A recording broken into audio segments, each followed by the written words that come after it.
Hey everyone, welcome back. And this is my review of episode 2 of Nobunaga the Fool, entitled The Lovers. Okay, so this episode I did think was a step up from the first episode because it is advancing the plot a little bit more. Although, I think the plot's progressing a little bit too fast. Now, this is only episode 2, so it might be too early for me to actually say that. Now, of course, I'll learn later on if it is not. Right now, it feels like it's going by a little bit too fast, and things are progressing like so quickly that we're not really having enough time for it to properly develop. Although I could be completely wrong about that. Alright, we'll just have to wait and see later on. So, this episode is very simple. We have scenes with the North and Western Star. I forget. Okay. The East. Yeah, the one that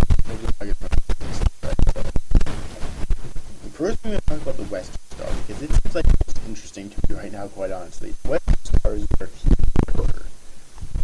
and his Knights of the Round are basically at, and they're discussing the supposed betrayal of Leonardo da Vinci, and they seem to all agree that he has betrayed it to be taken out. Okay.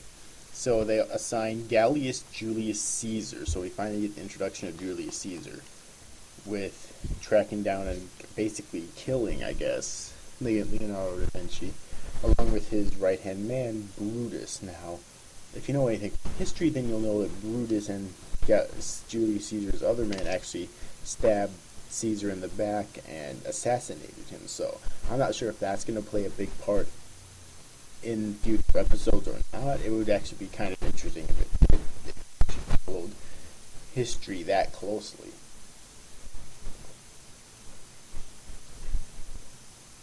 But I do like that we're already getting introduced to Julius Caesar, Brutus, and the other Knights of the Round. I really hope that before the series is over, we do end up getting sufficient screen time with all of them, including King Arthur. King Arthur, I honestly think, should be the most interesting one, if they know that problem. And then there's also these, like, two little girls, or maybe they're boys, that can't just sign, really, that apparently are connected to Julius Caesar in some way. They're going to join Julius Caesar or something. Sure, but they do seem to. It does seem like they'll play a big role in the future, so kind of. And now let's talk about what happened in the Eastern Planet. We have his giant war armor as the Fool because his nickname is the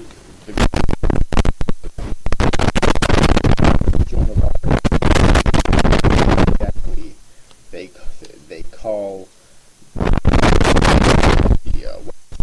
on the Western Planet, and she said the Fool, so he actually named his war armor the Fool. Alright, and then he shows up his father. They're at like some sort of meeting, I guess, maybe.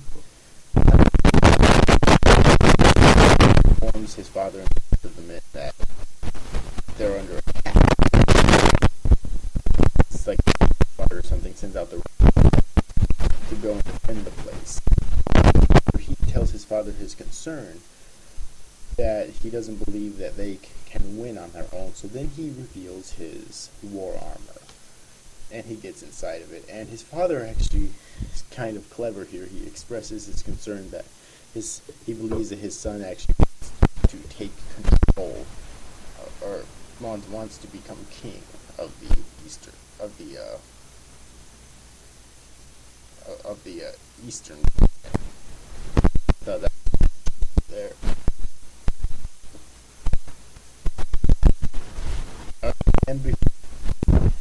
there's a new character, Ichihime.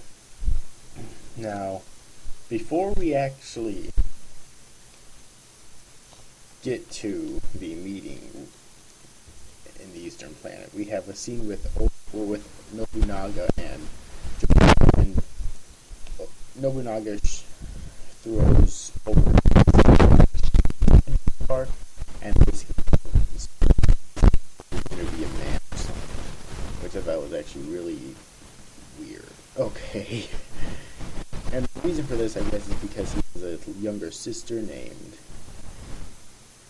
the Ichihime, who he holds very dear to him, and there's a couple of speculations here. Apparently they're called the lovers, so this could mean that they're going to be married, because back in those days, like, siblings or cousins got married all the time. Got arranged marriages all the time.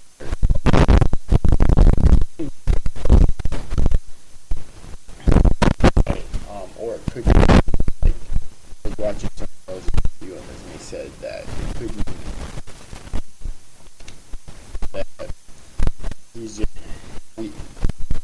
that his sister cares very deeply for his brother and wants to choose.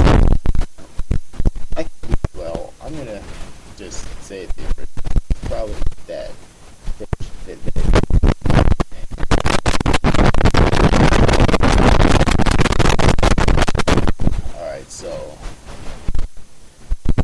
And that's pretty much all that happened in this episode, though. The episode was pretty much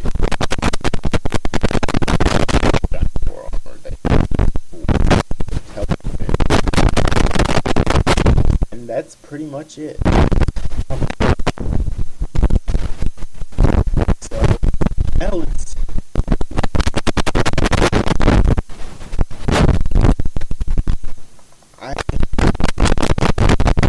like I said before, I did think that it was better than episode 1, slightly, but it could definitely use a lot of improvement.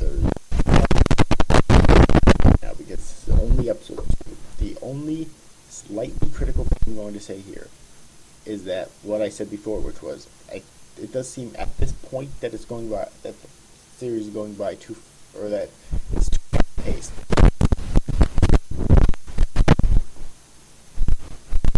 And that could be a bad thing if it keeps up later on. Who knows if it's not. I mean, I don't want it to slow down to like a crawl, but I would like it to be faster than it is right now. Okay, so I don't know if it'll keep up or not, but I really hope it doesn't. So that's really the only major complaint that I have. And again, that could be completely resolved in the future. Okay, like, I really don't know yet, because I haven't watched episode 3 yet. Okay. Or anything beyond that. So, yeah, but I think that's pretty much all I have to say in this review. Nobunaga the Fool's shaping up to be a pretty decent thing. So, yes. But anyways, overall, I hope you enjoyed this review, guys. After guys, thanks for watching.